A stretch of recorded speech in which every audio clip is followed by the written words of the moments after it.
Baik, selamat pagi untuk kita semua. Sebelum saya membahas materi proposal saya yang berjudul penerapan dalam mengatasi pergaulan bebas bagi semua para kalangan pelajar di Kecamatan Saburai Jua. Saya memperkenalkan diri terlebih dahulu. Nama saya Lina Ruba, kelas A, semester 4. Oke, baik. Langsung saja pada materi. A. Pengertian pergaulan bebas pada remaja.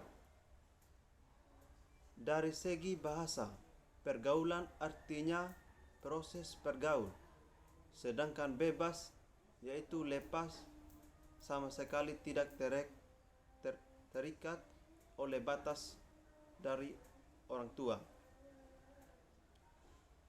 B. Penyebab dan dampak dari pergaulan bebas.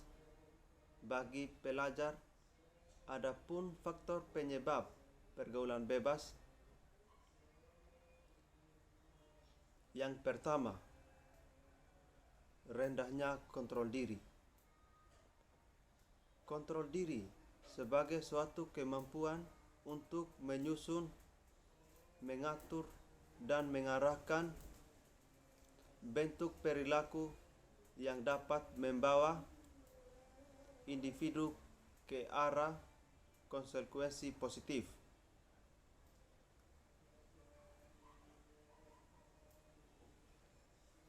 Kontrol diri juga menggambarkan keputusan individu yang melalui pertimbangan kognitif untuk menyatukan perintah yang telah disusun untuk meningkatkan hasil dan tujuan. Meningkatkan hasil dan tujuan tertentu seperti yang diinginkan. Yang kedua, nilai-nilai keagamaan cenderung kurang. Salah satu solusi yang dapat diberikan oleh orang tua adalah mengenalkan anak dengan agama sejak dini, sebagaimana dikatakan bahwa agama adalah pedoman bagi umat manusia. Maka untuk menjawab berbagai permasalahan yang terjadi, strategi penanaman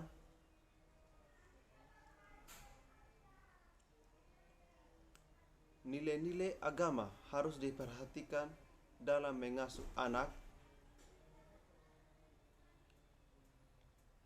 Yang ketiga,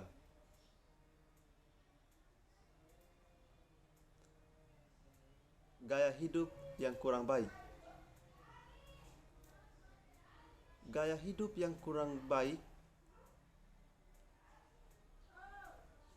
atau gaya hidup yang kita jalani saat ini memang banyak dimudahkan berkat kemajuan teknologi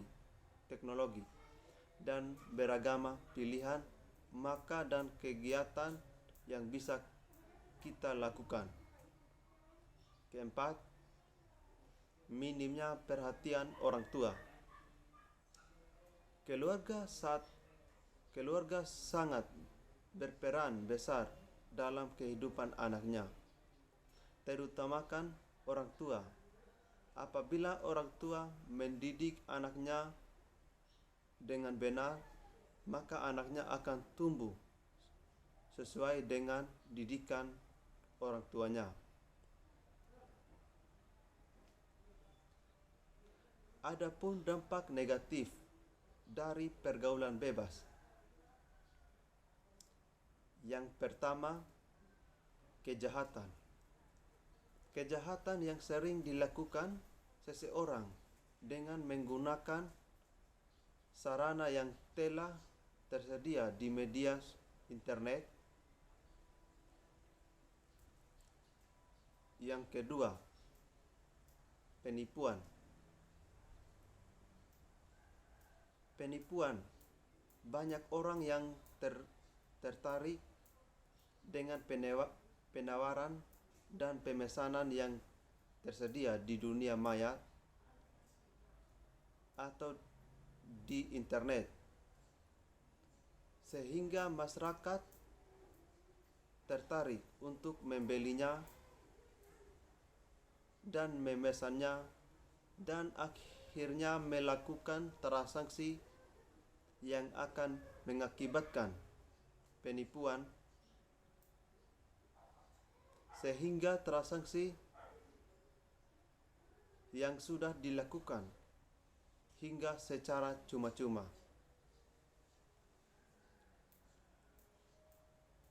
Yang ketiga, penculikan. Kasus penculikan seperti ini sudah sering terjadi di kalangan remaja ataupun masih anak-anak yang salah guna jaringan sosial, yang pada awalnya hanya untuk berteman ataupun bersosialisasi dengan orang lain, tetapi menjadi kasus penculikan. Yang keempat, menurunnya prestasi sekolah. Di saat ini di Desa Lede Unu, banyak pelajar yang mengalami masalah dalam belajar diakibatkan karena kasus kasmaran membuat mereka kurang fokus dalam belajar. 5. Putus sekolah. Putus sekolah akibat pergaulan bebas seperti seks bebas, narkoba, minuman keras. Pada saat sekarang ini pergaulan bebas telah merambas ke tingkat SMA dan SMP. Semua ini terjadi karena pergaulan bebas. Dampak negatif dari pergaulan bebas yang terjadi di Desa Lede Unu adalah terjadinya putus sekolah.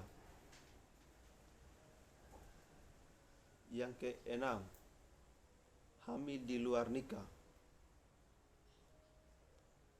Hal ini juga terjadi di Desa Lede Unu, di mana fenomena hamil di luar nikah selalu ada di Desa Lede Unu, sehingga ini sudah dianggap biasa karena di sana banyak sekali terjadi hamil di luar pernikahan.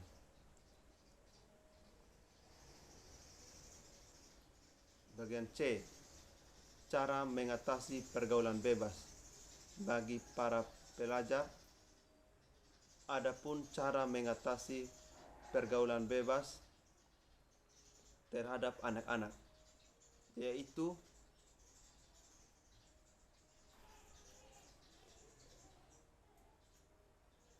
memperbaiki cara pandang, jujur pada diri sendiri, menanamkan nilai ketimuran, menjaga keseimbangan pola hidup, banyak beraktivitas secara positif, berpikir tentang masa depan, mengurangi menonton TV yang mengandung unsur seksual dan kekerasan, selalu membaca buku yang memberikan motivasi baik, berkomunikasi dengan masyarakat atau dengan orang di sekitarnya dengan baik, mengadakan sosialisasi tentang bahaya pergaulan bebas, menegakkan aturan hukum,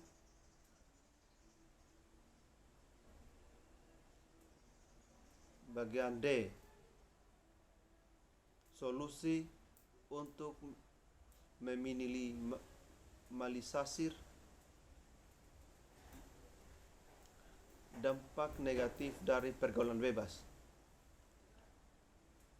Yang pertama, selalu mengingat bahwa Tuhan melihat dan mengawasi kita.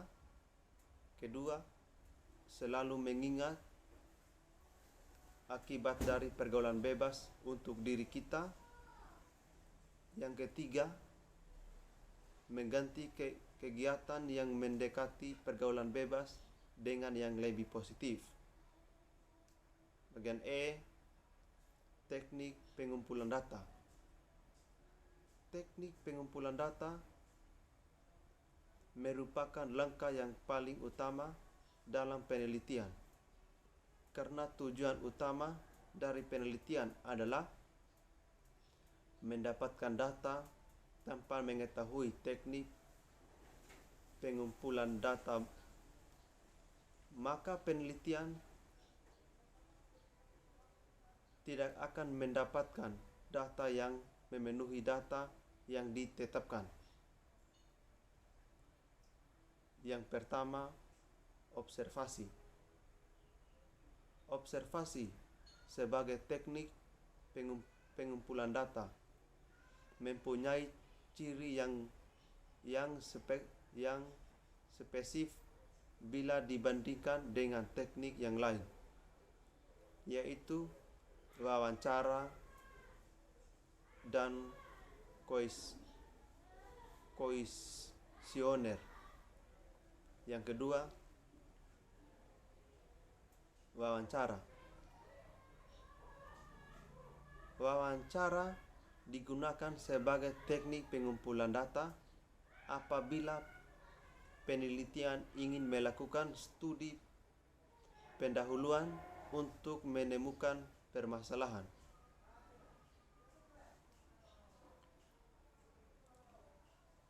Permasalahan yang harus diteliti, dan juga apabila peneliti ingin mengetahui hal-hal responden yang lebih mendalam dan jumlah respondennya sedikit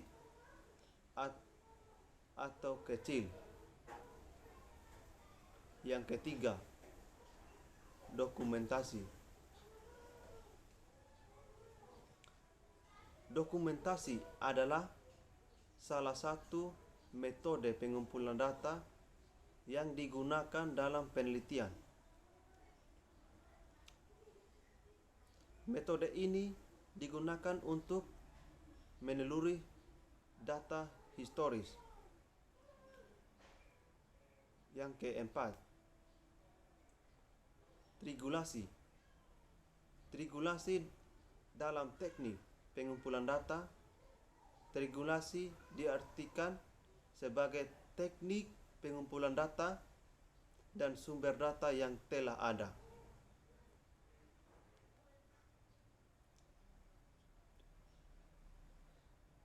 Bagian F, keabsahan data. Keabsahan data yang digunakan dalam penelitian adalah triangulasi menurut Moleong tahun 2011 menjelaskan bahwa teknik triangulasi merupakan teknik memeriksa keabsahan atau data dengan memanfaatkan suatu yang lain di luar data sebagai pembandingan atau pengecahan. Sedangkan menurut Sugiono tahun 2013 menjelaskan bahwa Triangulasi merupakan teknik pengumpulan data yang bersifat menggabungkan kata dari berbagai teknik pengumpulan data dan sumber data yang telah ada.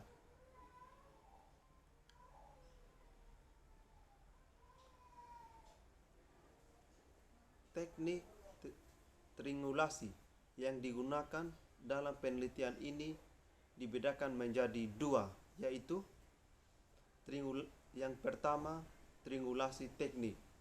Artinya untuk menguji keabsahan data, peneliti melakukan pengecahan data kepada sumber yang sama dengan teknik yang berbeda. Yang kedua, triangulasi sumber, artinya untuk menguji keabsahan data penelitian, melakukan pengecahan data yang telah diperoleh melalui beberapa sumber. G. Teknik analisis data.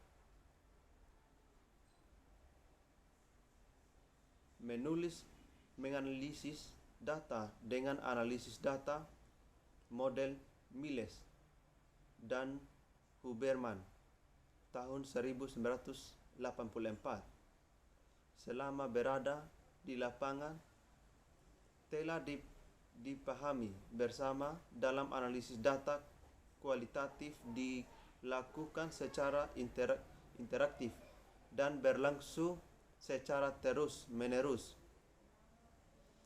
sampai tuntas sehingga datanya sudah jenuh. Yang pertama, reduksi data. Reduksi data dari lokasi penelitian. Data lapangan dituangkan dalam uraikan laporan lengkap dan terinci. Data yang diperoleh dari lapangan juga jumlahnya cukup banyak. Untuk itu, maka perlu dicatat secara teliti dan rinci. Untuk itu segera dibutuhkan analisis data melalui reduksi data. Bagian kedua, penyajian data. Penyajian data setelah data direduksi, maka langkah selanjutnya adalah mendisplay data. Dalam penelitian ini, penyajian data akan disajikan dengan uraikan teks yang bersifat naratif. Tujuan dalam mendisplay data ini adalah agar hasil penelitian mudah dipahami. Bagian 3. Penarikan kesimpulan. Penarikan kesimpulan dalam analisis data adalah verifikasi atau penarikan kesimpulan. Dengan langkah ini, maka diharapkan dapat menjawab rumusan masalah yang telah ditetapkan, sehingga menjadi suatu masalah yang sudah jelas dan mungkin dapat menemukan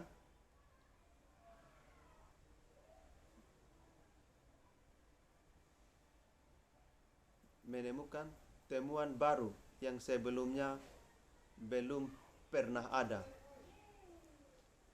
Baik, mungkin hanya ini saja materi yang saya sampaikan.